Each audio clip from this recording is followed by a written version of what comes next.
start with some fundamental things. I'm going to stay very non-specific here in solving the Schrodinger equation.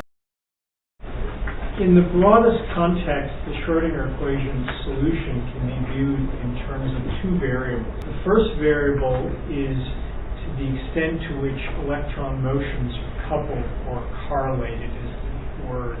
We're going to start with the original theory, which is called Hartree-Fock theory or molecular orbital theory, where electrons are completely uncoupled. They don't know about each other. And then I'm going to introduce the fundamental ideas of how to actually move past that. The second axis is dealing with the properties of single electron functions. And we're going to expand those functions in terms of a series of so-called basis functions. And so I'm going to present things in a two-axis way. The way to think about that is a two-dimensional diagram. One is correlation. I use the word recovered correlation. You can go from Hartree-Fock theory, which in principle is zero, to completely accounting for the way in which electrons interact with each other, 100%. The second is the concept of basis set. How do you treat individual functions? And you can go from there's a smallest possible basis set, which is called minimal, to a mathematical notion of complete. In the limit of this and the limit of that, you've solved the Schrodinger equation. For each of the methods I'm going to describe, Hartree-Fock being one of them, and I'm barely going to touch on that, there is a limit, and that limit is not the same as the solution of the Schrodinger equation, but if you go far enough, that limit is going to begin to approach this. So I'm going to talk in terms of two things. Limits with regard to basis set. That's actually easy to think about. And then different methods of recovering electron correlation.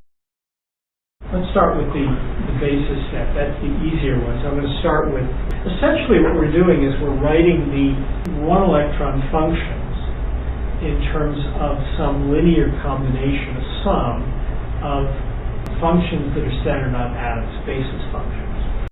Okay, there's the smallest thing you can get away with, which is called the minimal basis set. And that is just put a number of functions that are required to hold all the electrons of an atom, okay, no more.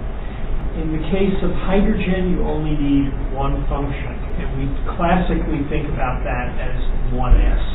In the case of carbon, you need 5 functions. You need a 1s, a 2s, and then all 3 2p functions, because you can't really say, well, I'm only using 2 of them. You really have to give a complete set. So that's the concept of minimal.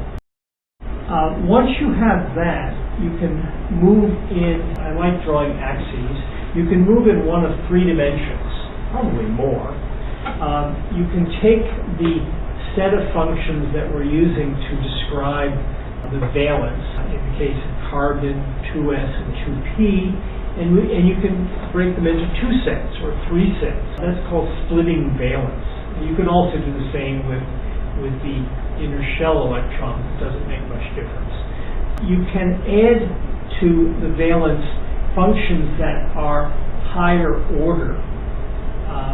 For example, if you have carbon, you're really only using 2p functions. Well, the next order is a d function. So you can add higher order functions. Those are called polarization. You can add d functions, f, g, whatever. The third thing you can do is to move off the atomic centers. In practice, that's done by putting functions that are diffuse, that really aren't used in the construction of the valence descriptions, but more delocalized throughout the molecule. So there are 3 dimensions. Out of this, over a period of more than 50 years now, have resulted in an enormous number of possible combinations and a terrible set of nomenclature. I simply want to indicate that I'm going to divide the selection of basis set into 3 categories. These correspond to 3 of the major groups that have developed these. One is the Popel efforts, and these have nomenclature like 631G star. Okay, the nomenclature is not so critical. It's recognizing that these are well-defined entities. Another set, which was developed in the early days of looking at methods past Hartree-Fock theory, were done by Dunning, and these are called CCPV, and then some magical X, double, triple, quadruple, and higher, which corresponds to splitting. And the third set was also designed for correlated methods. These were sets postulated by Aldrich in Germany, and they have additional names. What I want to get at, and I'll divert into Spartan for a second here just to show this. What I want to get at is that as you specify something, if I pick some method, pick Hartree-Fock theory, there is an automatic set of some selections. And if I don't like those selections, I can go to a library and say, well, give me, within the Popal world, here are some selections, within the Dunning world, here's some selections, etc. And if you don't like any of these, you can go and type in the thing you like. So there's a generality. What does one want to use? Well, it depends on what the problem you're trying to solve is. If you're trying to focus on the limit, for whatever reason, so if you want to take the diagram and say, well, let's push it to the limit, and by that I mean that we're large enough, complex enough, that if you do anything else, it's not going to make any difference. So there is the concept of a limit. You can't really reach it, but you can get as close as you want. My personal favorites for the limit are the Dunning basis sets that are quadruple split, and there's some permutations of that which are called augmented. These are very big. They're with modern computers, and I don't mean giant rooms full of machines. I mean things that are on desktops. You can go to about 20 heavy atoms with some routineness, but these are quite large. Okay, if the purpose instead is to focus on the energy of a reaction, then you can get away with much smaller representations, and the favorite that I have is a Popal one, which is a basis set which has so-called triply split and adds D and F functions as polarization representation. So it's still pretty big. This is significantly less costly than the one I talked about for the limit, and it can perhaps go to 50 heavy atoms. So we're getting to molecules that are reasonable size at this point. If the focus is on geometry, and getting a structure is the first step of doing anything, if the focus is on geometry, desire is to get within experimental error of crystallographic measurements, which is the main source of geometry in reality. Then you can get away with something really quite small. And my favorite is 631G star. This is a single split. It takes the valence and breaks it into two parts. That's what the 3 and the 1 are. And it adds D functions. This is a very commonly used, this is probably the most commonly used atomic representation. This is an order of magnitude less costly than that one, which in turn is an order of magnitude less costly than the one I talked about for limit. So we have a factor of maybe 2 orders of magnitude between what you need to get a geometry and what you need to express a limit. This is accessible to molecules with greater than 100 atoms. So you really are covering, I would say, the range of organic or metallic chemistry. You're certainly not covering the range of biological applications. Okay, the second axis is the hard one. Dependence of electron motions, or correlation. The one extreme is Hartree-Fock theory, and this, in a sense, says electrons move independently of each other. The Hartree-Fock approximation, and I'll do this in 2 slides, the real one and an explanation, takes the wave function and represents it as a determinant of single electron wave functions. Okay, a determinant is a sum of products. If you think about this, you'll realize that if you have a variable in many dimensions and you want to separate it, you want to force to separate it, you simply write it as a variable in one particle times a variable in the second times. So that says that the particles are independent. Now, the reality is that they're not independent, and you're simply forcing. This simple product does not satisfy fundamental rules of quantum mechanics, which is called the anti-symmetry principle, but going back to the determinant, which is just a sum of these products, does satisfy that principle. So the simplest thing you can do is write the solution in terms of a product. Okay, this was done in 1950, and it resulted in really the first explosion of being able to actually apply quantum mechanics to real molecules. Well, there are 2 fundamental things. Before that, I have to define what I mean fast. If you think about electrons being independent, what that means is they see each other, which means that if this one comes and sees this, it will move away. But being independent means as it comes around, this one doesn't move. If they're dependent, as this one comes, this one sort of tries to get out of the way.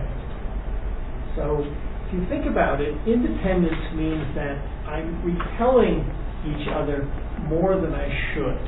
If they were dependent, as I came around and I moved away, the repulsion would be less. So the correlation is a negative number. And you can actually prove that Hartree-Fock theory is too high in energy. And whatever you do to couple is going to make that energy low. It's called the variation principle. There are 2 approaches to dealing with correlation. The first one is called wave function based. It's in principle very simple. But before I say that, let me say that it covers a whole series of methods. The methods are configuration interaction, which is a method that really isn't used. It's a method called coupled cluster theory. I'll mention that a little bit later. And it's a method called Miller-Plesset theory. There are a lot more. In the limit, all of these wave function-based methods are exact, which means in their limits, all of them actually result in the solution of the Schrodinger equation, which is something you can't do. Configuration interaction is the parent, the easiest way to understand them all. What it says is I have a molecule done in Hartree-Fock theory. What that leads to is a set of molecular orbitals which contain all the electrons of the molecule. So if I have 10 electrons, I'm going to have 5 molecular orbitals which contain 10. Left over is everything else. Okay? In the limit of complete basis set, this is still 5 because I only need 5. I have 10 electrons. But this, instead of being 10 or 20, is infinity. You can think about the process of taking an electron out of here and putting it somewhere here. Taking 2 electrons out of here from any 2 places and putting them some 2 places there.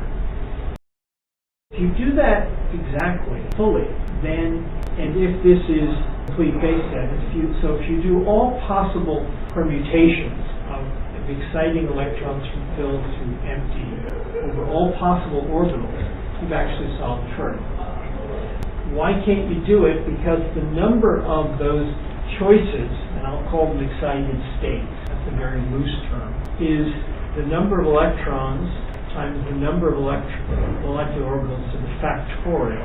That's bad.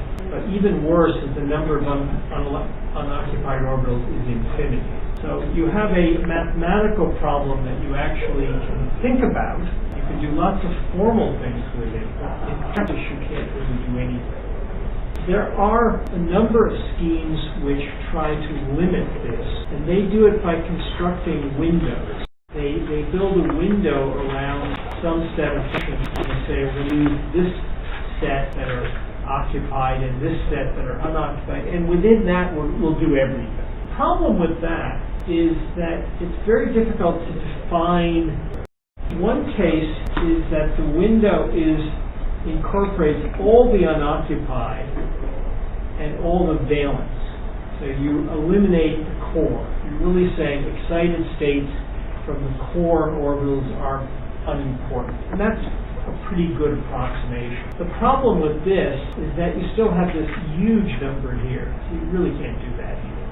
Another window, which is a very useful one for talking about, and is in fact the basis of the Woodward-Hopkins-Fukui rules, is to use only the highest occupied orbital and the lowest unoccupied orbital. That's really very simple.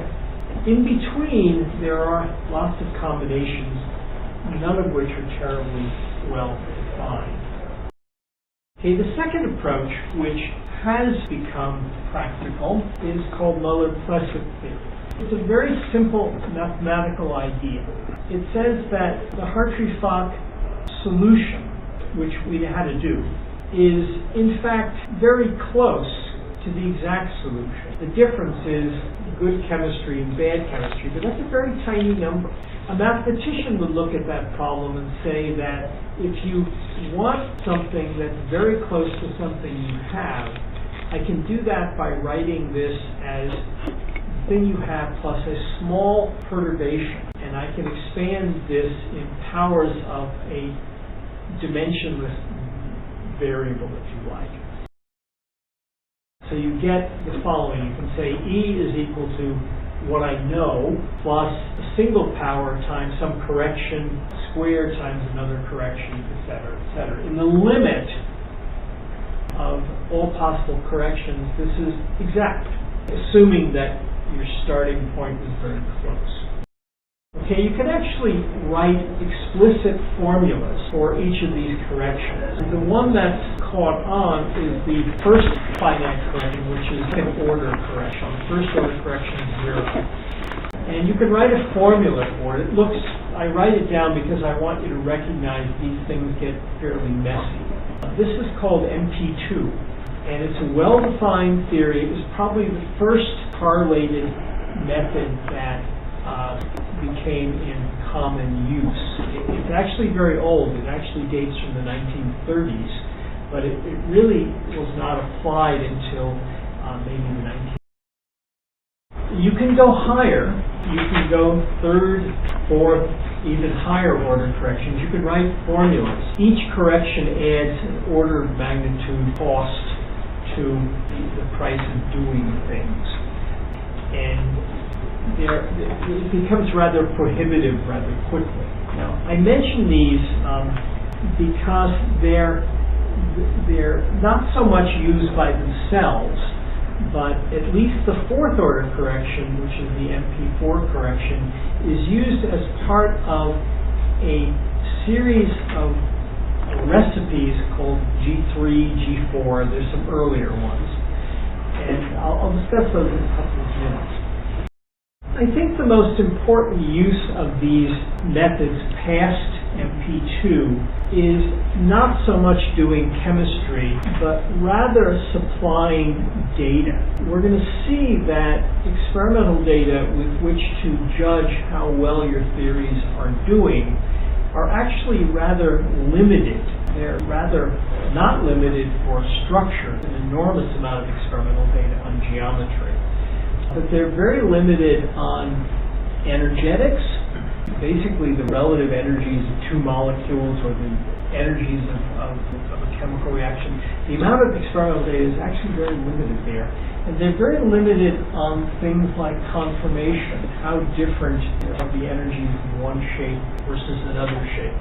I think here that if you go to good methods, and if you believe that you're actually approaching a limit, you can actually think of these as replacements of experiments, in the sense that we can generate enough data to judge whether more practical methods are good or bad.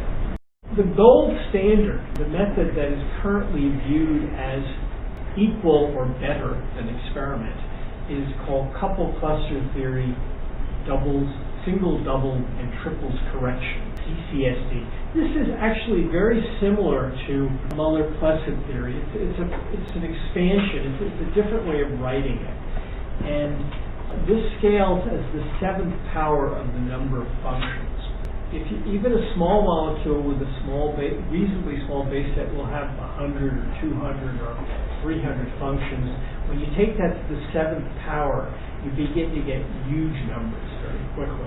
And so this kind of standard is actually limited to pretty tiny objects, 5 or 6 or 7 or 8 non-hydrogen atoms. It's really about as far as you can go. You can do bigger, but it becomes extraordinarily. All right?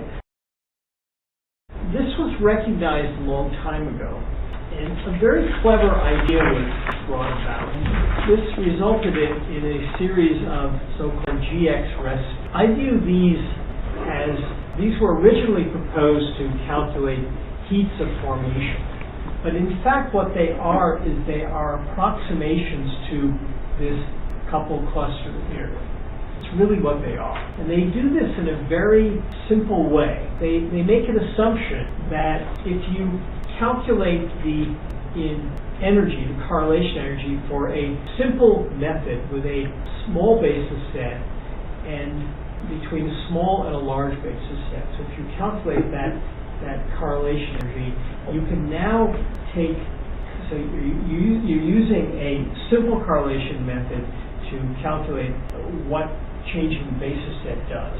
Now you take that correction and you apply it to a small basis set correlated calculation with a good correlation method.